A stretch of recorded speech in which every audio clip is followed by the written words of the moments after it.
Hey, welcome back. We're finishing up I believe it's chapter 12, Airwaves. In this chapter, we're seeing that frindle as a word is becoming even more popular because of the news. It's made its way to the newspaper, and from there, it's gone on to local news on TV, to even big cities like Boston and New York. The last part of the chapter that we read, we heard that an executive of David Letterman saw the news report, and I'm going to guess that or predict that what's going to happen next is David Letterman's going to get involved. He had a very famous talk show, and maybe even Nick will be invited to be a guest on his talk show, and he'll get to be interviewed by David Letterman, which would be pretty cool. Can you imagine being on TV and like everyone at school could see you be interviewed, and you know that people are watching you all across the country? So we're going to dive right back in. That's where we had left off. And it said one of those 20 million people was the producer. So I said executive producer, kind of similar, was a producer for the late night show with David Letterman. And another one of those 20 million people was the staff writer for People magazine. And another one of those writers was for 321 Contact magazine for kids. Dozens of other writers and producers and marketing people saw the story on the news, and all of them smelled a great story. So all these important people that have magazines and TV shows saw this Frindle story, and I think they're all going to try to get in on this. I think they're all going to want to put the story out there even more. During the next 3 weeks, every man, woman, and child in America heard about this funny new word that kids were using instead of the word pen. And kids in Ohio and Iowa and New York and Texas and California started using it too. Bud Lawrence was suddenly flooded with orders for anything with the word frindle on it. And he quickly got interested again. But there were complications. Bud's lawyer said, "You see that stack of orders there? That's trouble. That's what that is. We got a trademark filed, but it's only like an application. The whole country knows about that little. The whole country knows that little kid made up that word. And unless you make a deal with his dad, you're going to end up with nothing but a big fat lawsuit. That kid owns that word." So there's a chance here that Bud could be in trouble. He tried to make it so he legally owned the word frindle. That means he's the only one that could make money off of that word. But the whole country knows now that he's not the one that came up with the word. Nick did. So maybe could go to court and have a lawsuit or sue each other to see who really does have right to make money off of the word frindle. When Mr. Allen came home at lunchtime, his wife told him that he got a call from Bud Lawrence. It's something about that new word. This was not good news to Tom Allen. He was sick and tired of all the fuss and being away from the hardware store so much while all of this nonsense was happening had put him weeks behind on all of his paperwork. He would be lucky now if he got it done by Christmas. Even though he didn't really want anything to do with it, Bud was an old friend. So on the way back to the store, Nick's dad went to Bud Lawrence's office. "Tom, good to see you," said Bud. He stood up and walked around the desk and shook hands. "Have a seat." Tom sat down uneasily, and Bud pulled up another chair. "Ever seen Westfield so stirred up about anything in your life? You and Jenny must be pretty proud of that boy of yours." Bud couldn't remember Nick's name. Tom shifted his chair and nodded. "Yes, he's quite something, that's for sure. But I'll tell you, Bud, I'm ready for this all to just die down and blow away. It's too much fuss."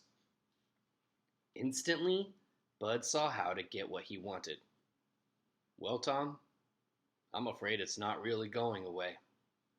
Looks like that's something stirred up, and people now are real interested. You probably saw those bright red ballpoints around town with the word frindle on them. That was my doing. Just testing the waters. But your boy, he owns that word. I got my lawyer to apply for a trademark a few weeks back, but that's just the way I am.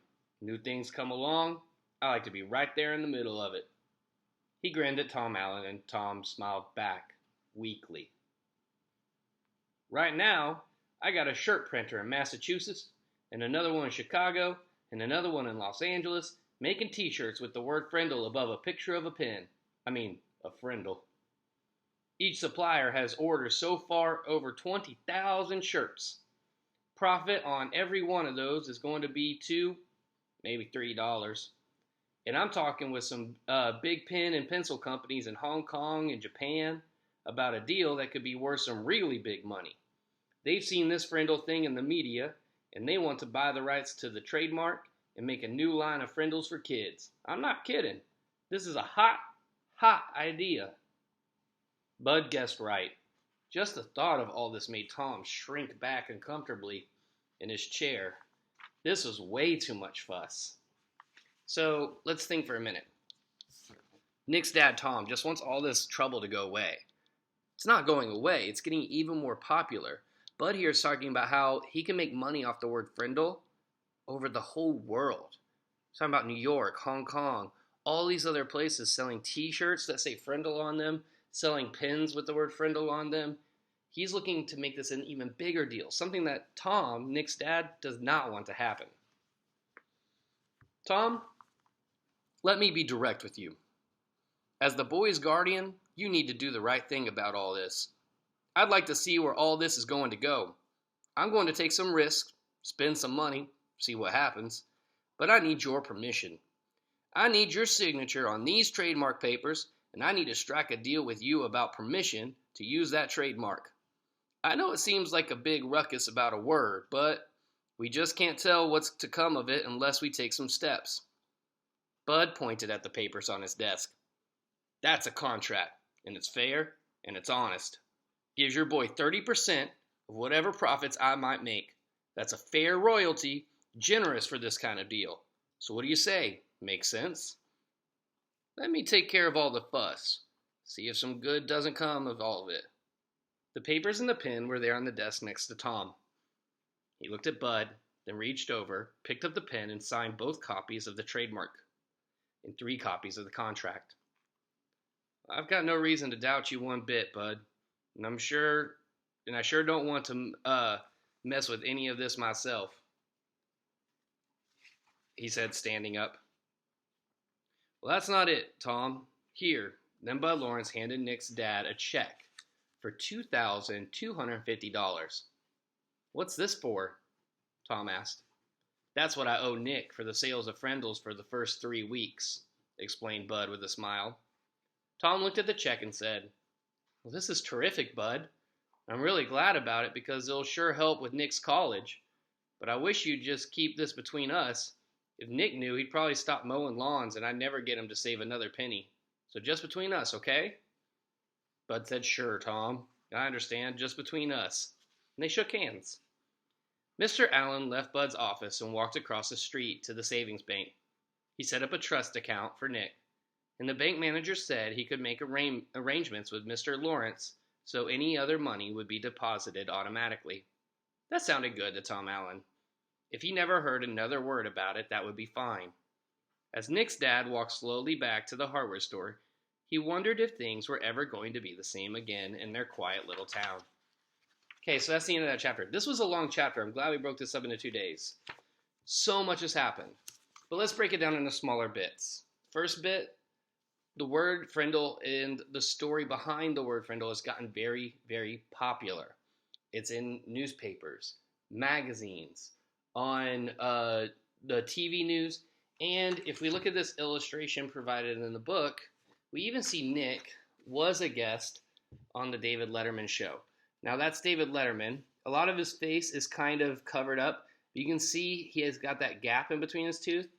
That's something that David Letterman was famous for, having a big gap in his teeth. So it's definitely him, and the caption even says, America heard about this funny new word.